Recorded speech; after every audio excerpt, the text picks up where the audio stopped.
వరికుంటపాడు గ్రామ పంచాయతీ పరిధిలో 1989లో నిర్మించిన బీసీ బాలుర వసతి గృహం శిథిలావస్థకు చేరుకుని 2023 నుంచి మూతపడిన ఇప్పటివరకు ప్రత్యామ్నాయ వసతి ఏర్పాటు చేయకపోవడంపై గ్రామస్తులు, విద్యార్థుల తల్లిదండ్రులు ఆందోళన వ్యక్తం చేస్తున్నారు. వసతి గృహం మూతపడటంతో బడుగు బలహీన వర్గాలకు చెందిన విద్యార్థులు చదువుకు దూరమయ్యే పరిస్థితి ఏర్పడిందని వరికుంటపాడు గ్రామ పంచాయతీ మాజీ సర్పంచ్ కొండెపోగు దిలీప్ కుమార్ ఆవేదన వ్యక్తం చేశారు. శిథిలావస్థలో ఉన్న భవనాన్ని వెంటనే తొలగించి అదే స్థలంలో ఆధునిక సౌకర్యాలతో నూతన బీసీ బాలుర వసతి గృహాన్ని నిర్మించాలని ఆయన జిల్లా అధికారులను కోరారు. కొత్త భవనం నిర్మాణం పూర్తయ్యే వరకు విద్యార్థులకు తాత్కాలికంగా వసతి టెంపరరీ షెల్టర్ ఏర్పాటు చేసి వారి విద్యకు ఎలాంటి ఆటంకం కలగకుండా చూడాలని విజ్ఞప్తి చేశారు. పేద విద్యార్థుల విద్యా భవిష్యత్తును దృష్టిలో ఉంచుకుని అధికారులు తక్షణమే స్పందించి సమస్యను పరిష్కరించాలని, బీసీ సంక్షేమ శాఖ ప్రత్యేక దృష్టి సారించాలని దిలీప్ కుమార్ కోరారు. విద్యార్థుల సంక్షేమం కోసం ప్రభుత్వం వెంటనే చర్యలు చేపట్టాలని స్థానికులు కూడా విజ్ఞప్తి చేస్తున్నారు. అందరికీ నమస్కారం. నా పేరు కొండపోగు దిలీప్ కుమార్. నేను వరికుంటపాడు ఎక్స్ సర్పంచ్గా ఉన్నాను. వరికుంటపాడు గ్రామ పంచాయతీలో హైవే అనుకొని బీసీ బాలుర వసతి గృహం అయితే ఉన్నది. 1989లో నిర్మించినటువంటి ఈ భవనం చాలామంది అప్పటి చదువుకునే విద్యార్థులందరికీ కూడా ఒక దేవాలయముగా ఉండి అనేక మందికి అసెట్గా ఉండి వారి యొక్క ఉన్నత చదువులు చదువుకోవడానికి మంచి వేదికగా ఉన్నది.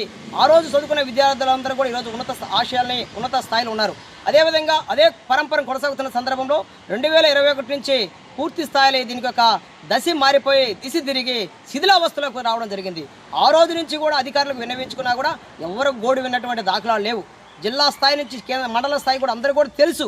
హాస్టల్స్ వల్ల నష్టపోతే హాస్టల్ కానీ ఆపితే ఎంతవరకు నష్టం జరుగుతాయి. ఈరోజు జిల్లా పరిషత్ ఉన్నత పాఠశాలలో 200 నుంచి 300 దాకా విద్యార్థులు స్ట్రెంత్ ఉన్నటువంటి స్కూలు ఈరోజు పూర్తి స్థాయిలో 200కి తగ్గిందంటే 60-70 మంది విద్యార్థులు పూర్తి స్థాయిలో ఇక్కడి నుంచి బయటికి పోవడం, అర్ధరాంతరంగా చదువులు మానేయడం, వారి యొక్క బాల కార్యక్రమం ఏర్పడడం కూడా చూస్తూ ఉన్నాం.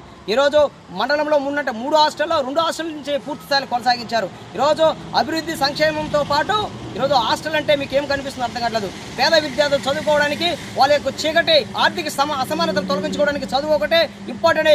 అధికారులు కానీ నాయకులు అందరూ చెప్తారు కానీ వాళ్ళు చదువుకోవడానికి కావాల్సినటువంటి హాస్టల్ లాంటి దేవాలయాన్ని మాత్రం పట్టించుకునే దాఖలు లేవు. ఈరోజు మేము ఒకటే అడుగుతా ఉన్నాం, ప్రభుత్వం కావచ్చు, జిల్లా కలెక్టర్ గారు కూడా ఒకసారి మీరు ఇక్కడ ఆరాధించండి. డైరెక్ట్గా మీరు అధికారులతో మాట్లాడి వెంటనే దీనిగానే డిమాలిష్ చేసి మరమ్మతులు కానీ చేపడితే 76 మంది కుటుంబాల యొక్క విద్యార్థుల యొక్క ఆశయాలకు ఉన్నత చదువులకి మీరు పునాది వేసినట్టుగా మేము భావిస్తున్నాం. హాస్టల్ని నిర్మించడంతో పాటు రెస్టారేషన్ చేసి ప్రస్తుతానికి అకాడమిక్ వెళ్ళడానికి ఇక్కడ ఎంత పెద్ద భవనం ఉన్నప్పటికీ కూడా మీరు దీని మీద కనీసం మరమ్మతులు చేసి వాళ్ళకి షెల్టర్లు నిర్మించే దాఖలు కూడా లేవా? కోట్ల రూపాయలు అడగటం లేదు. కొద్ది గొప్పల్లో ప్రస్తుతానికి ఆ షెల్టర్లు ఇవ్వమంటే అది కూడా చేయలేని పరిస్థితి మీ దగ్గర ఉందని మేము వింటున్నాం. చాలా బాధాకరం. దీని మీద ప్రత్యేక శ్రద్ధ పెట్టి రాజకీయ నాయకులు కానీ అధికారులు కానీ ఇప్పటి వరకు ఎవరు కూడా స్పందించే దాఖలు లేవు. ఎందుకంటే వారి యొక్క ప్లాన్ ఆఫ్ యాక్షన్స్ వేరే ఉండొచ్చు. బహుశా కన్జ్యూమర్స్కి సంబంధించి విద్యార్థులకు సంబంధించినటువంటి సమస్యాత్మకమైనటువంటి సంఘటనలో ఇది ఒకటే.